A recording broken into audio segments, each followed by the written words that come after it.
In a secluded Taoist temple, Anxia has been raised and trained since he was abandoned as a baby. One day his master asks him to fight every other monk in the temple in order to decide who will leave, since they can't feed everyone anymore. Anxia defeats all his fellow monks with ease, but to his surprise, winning equals leaving because it means he's finally strong enough not to need training anymore. Besides, his master thinks it's time for Anxia to see what the real world is like. When Anxia finally makes it to the city, he's overwhelmed by it and quickly gets in trouble because he doesn't know how to cross the street. By using his martial arts skills, he dodges cars and ends up showing off a little, earning him the admiration of the crowd. One of them even tosses a coin at him, but this isn't enough to buy food, and by the time night falls, Anxia is starving. When he sees Dr. Shui leave a restaurant with a food package, Anxia decides to steal it from him, causing Shui to start chasing him through town on his bicycle. Eventually they arrive at the river, and while Anxia jumps out of the way just in time, Shui falls into the water. Anxia doesn't hesitate to save him, and as thanks, Shui lets him have the food. He also finds Anxia to be amusing and a pure soul, so he decides to take him back to his pharmacy to make him his apprentice. The doctor lives with his wife Mrs. Shui, who doesn't pay much attention to her husband and prefers to hang out with her brother-in-law. At least she doesn't complain about Anxia's presence and also loves it when Anxia entertains the couple with his antics during meals. Dr. Shui sells medicine in his pharmacy but also sees patients, and Anxia learns how to help him with both. His martial arts skills come in handy when it comes to distracting people in pain, especially crying kids. At the end of each day, Dr. Shui pays Anxia for his help, but half of his earnings go into buying love tonic from his brother Daorong, whose business isn't doing very well. One afternoon, Shui learns that Daorong has sold the shop for the value of a precious ring, which makes Shui furious because both their shops had been a family inheritance. Daorong doesn't care though, and he reminds Shui that he gave up monkhood for a woman, so he can't exactly talk. Dr. Shui leaves the shop in a huff, thus Anxia goes after him to ask for an explanation. It turns out Dr. Shui used to be a monk at a temple just like Anxia, but one day, he saw an incredibly beautiful woman praying and decided to follow her to make her notice him. Eventually that woman became Mrs. Shui, and the monk left everything to become a doctor and work hard to provide for her. The only reason why Shui would regularly buy the love tonic was to help his brother with his debt, but obviously Daorong doesn't care about hard work. Later in the evening, Anxia hears a weird noise and climbs on a ladder to take a look into Shui's room, only to discover the couple's getting frisky in bed. When they're done, the doctor shares with his wife how worried he's about his brother's future, but he refuses to give him a single coin again. He also promises Mrs. Shui she'll never have to worry about money because he has a bunch of savings hidden on the wall behind the wardrobe. The next day, Anxia goes to get more love tonic for Shui, but when he makes it to the shop, he hears noises that indicate Mrs. Shui is cheating on the doctor with his brother. He doesn't tell the doctor about it, but he does confront Mrs. Shui later, yet Mrs. Shui only tells him to stay out of her business. Sometime later, Daorong cries to Mrs. Shui about his debts and how he thinks about ending things, which convinces Mrs. Shui to help. Daorong also gives her a stronger kind of love tonic for the doctor. When she returns home, Mrs. Shui tries to steal the savings from the wall, but the doctor catches her red-handed. Thinking Anxia told him everything already, Mrs. Shui explains the Daorong situation but also swears it's over now and she won't see him again. Sometime later in the middle of the night, Anxia hears screaming. It's Mrs. Shui, who had the doctor died on her while they tried to get frisky. While saying goodbye to his master, Anxia remembers the doctor promised him he'd never be hungry and accepts the responsibility of taking over the shop. This allows him to find the empty tonic box that makes him suspicious.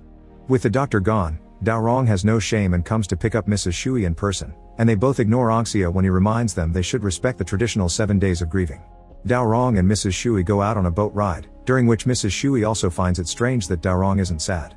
She realizes then that Daorong put poison in the tonic, and this triggers an argument that shakes the boat and causes it to spring a leak. Escape is impossible because they're locked inside, and when they're about to drown, Anxia shows up to save them. However, Anxia is still angry about what they did to the doctor, and just a moment of hesitation is enough for him to miss the boat. Overwhelmed with guilt, Anxia runs to a temple to pray for his sins and is found by Abbot Rusong, who makes Anxia kneel for Buddha so he can be punished for killing.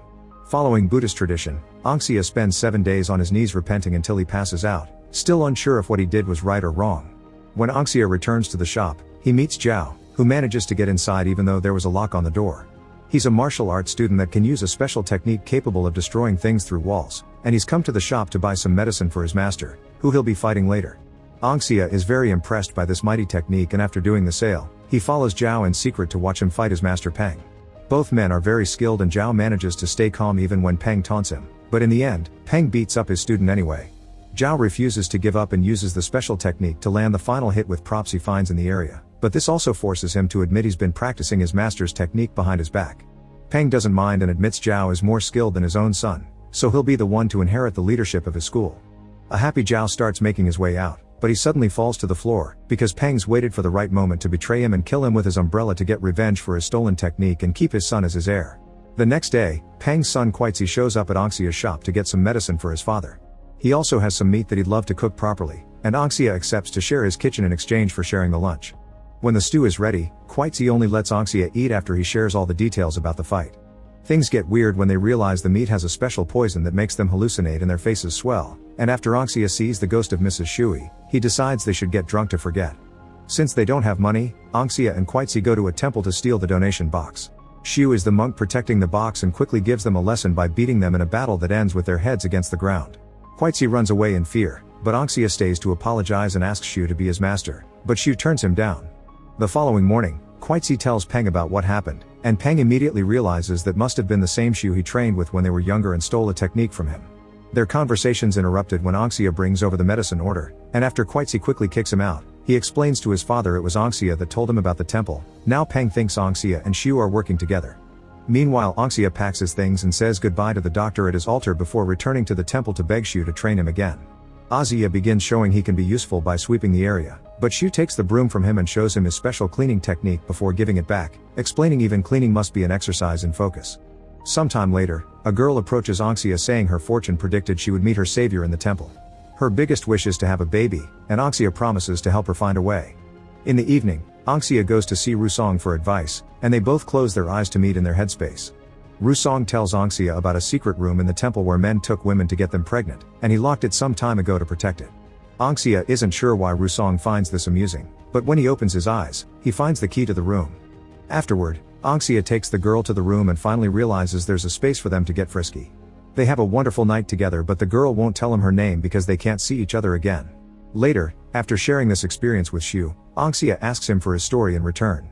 Shu explains that when his old master died, he passed his ape strike technique to him and made him the heir of the school because his son Peng wasn't good enough. Peng was furious and fought Shu until he ran away from the school, and nowadays, Shu is waiting for the right moment to return something to his rightful owner. Their conversation is suddenly interrupted by Peng, who has come to ask for the secret manual with his father's techniques. Shu explains there has never been such a manual, but he's written all he knew in a notebook that he can finally give to Peng to make up for their disagreement. Peng grabs the manual and tosses it into the kitchen fire, prompting Anxia to run to recover it, but Peng quickly jumps in to hit him away. Shu doesn't want things to turn violent and apologizes to Peng for running away all those years ago. Now he understands he should have stayed so they could learn together. He also wants to bow in respect, but Peng's still resentful and starts a fight. Their kung fu techniques destroy many parts of the temple, and Shu has to push Anxia out of the way multiple times to stop Peng from attacking him too. Seeing Shu move so fast to take his student outside makes Peng drop the fight and leave the temple, but as soon as the doors close, he reveals he was just pretending and uses his special technique to attack through the wall. A statue explodes and the little pieces go after Shu, who grabs his broom and uses his powers to create a tornado of leaves that acts as a shield. Peng thinks he won and comes back inside to check, prompting Shu to jump on him and restart the fight. When Peng is about to use his special technique again, Shu notices the full moon is out and uses its energy to control the water from a fountain and push his enemy back. Peng's attack isn't completely cancelled though, instead it makes the stream break in two and hit both men at the same time. Peng uses the chance to escape, but he passes out as soon as he makes it home. Quitesy rushes to look for medicine in the drawers and finds a gun next to it. Now the memory of the weapon won't leave his mind while he takes care of his father. Meanwhile, Anxia finally convinces Shu to teach him his techniques, although for now they start with the theory behind the forces of nature. As thanks, Anxia reveals he did rescue the notebook from the fire and returns it to Shu. Later when Anxia is in bed, he hears a couple of gunshots echoing in the temple and he runs outside only to discover Shu has been shot. A dying Shu wishes to see someone named Cha one last time and give him the notebook, but Anxia doesn't know who that is and takes Shu to see Rusong instead. The monk teaches Shu that this is the result of karma, and now that Shu finally understands how the cycle has closed, his soul leaves in peace after seeing his friend Cha in his heart. Meanwhile, Peng wakes up to discover it was his son that shot Shu. A few days later, Anxia goes to the city because he's learned Cha has become a performer at the local theater. After the show is over, Anxia tells Cha what happened, but even when Cha visits the temple and sees the bloodstained clothes he refuses to believe it, especially since Shu never took students before. Anxia shares more details to prove his story, and in return, Cha explains he had met Shu before they joined the Kung Fu school. The two of them had been in the army together, and back then Cha had been just a performer going through withdrawal. When his first battle began, he ran away in fear, but Shu came after him and helped him keep his sanity during the war. Cha wants revenge for the death of his friend, and Anxia tells him it probably was Peng that killed him. Cha still has another show to finish, but he shows up on the stage just to cancel it. This angers Police Commissioner Liren, who had paid extra for good seats for his girlfriend, and now he sends his men to get revenge for this humiliation. It's incredibly easy for Cha to beat up a bunch of cops, and when Liren tries to shoot him, Cha moves fast enough to dodge the bullet and beat him as well. The next day, Liren gets in contact with Peng in order to get revenge together. Liren pretends to arrest Peng and calls Cha to inform him Shu's killer has been caught, so Cha's free to come by tomorrow when they transfer him to prison. Cha accepts, and Peng and Liren get his men ready for a trap. In the evening, Cha and Anxia do a special ritual to bless Cha's spear with Shu's bloodstained shirt. Cha explains that after the two of them trained for years in nature, Shu announced it was time to leave their cave and for Cha to return to the stage because life had to be a balance between nature and enjoyment, and Cha intends to keep on living by those words. The following day, Liren and Quitzi stay in the car with Peng while their men proceed with the ambush, but it's easy for Cha and Anxia to work together and beat them all up in seconds. Then Cha approaches the car and asks Peng for a one-on-one duel, which begins with the two men fighting each other in their mind space. Their skills are pretty close, but Peng cheats and makes one of his men attack Cha while his eyes are closed, wounding his arm. This isn't enough to stop Shu, who jumps extremely high to use the light of the sun for a special attack with his spear that heavily wounds Peng and corners him against a tree. Cha asks if he really killed Peng, and Peng says he did to protect his son. Suddenly Quitzi shows up with the gun and confesses it was him, causing Anxia to hit him a few times and take the weapon from him, thinking about shooting. Quitzi points out that Shu had seen him yet never said his name, which proves he wanted to end this cycle of revenge. These words inspire Peng to grab Cha's spear and end things, offering his life in exchange for his son so that the new generation can start over without hate in their pasts. At that moment, Liren shoots Cha in the leg before driving away, prompting Anxia and Quitzi to go after him. Anxia fails to stop the car with his jumps, but when Liren makes a bad turn, he finds Cha with his spear, which he uses to send the car into the water and make it explode. Afterward, Anxia returns with Shu to the mountains, where he finishes his training, thanks to finally having experienced both good and evil in his life. Make sure to subscribe and turn on notifications so you can watch more videos like this. Thanks for watching.